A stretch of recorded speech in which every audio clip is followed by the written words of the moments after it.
Bonjour à tous, c'est Oriane Schill, professeure de théâtre au Conservatoire de Mérignac. Depuis septembre dernier, la classe théâtre a ouvert ses portes aux plus petits et accueille les enfants à partir de 8 ans. C'est génial, non? Pour faire simple, on a 3 cycles. Un premier pour les enfants, le deuxième pour les ados et le troisième pour les adultes. Je vous mets la description ici.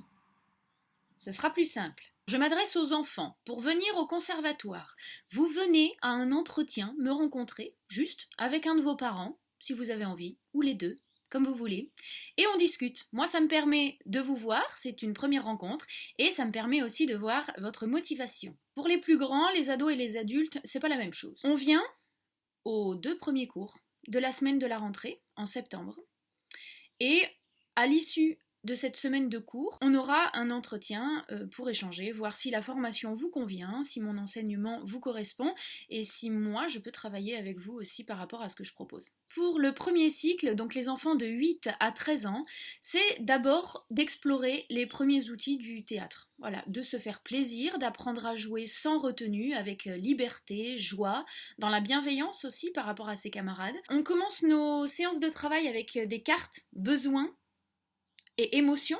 Donc ici on a les émotions, ici on a les besoins. J'ai besoin de rêver, je me sens motivée, je me sens bien, je sais pas comment je me sens.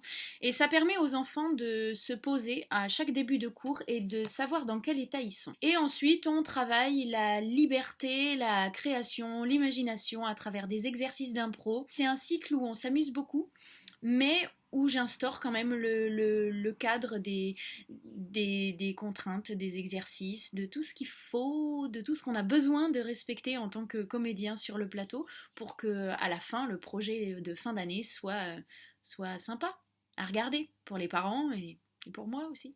En cycle 2, on travaille à retrouver sa spontanéité, à moins réfléchir, à faire les choses avec instinct et intuition.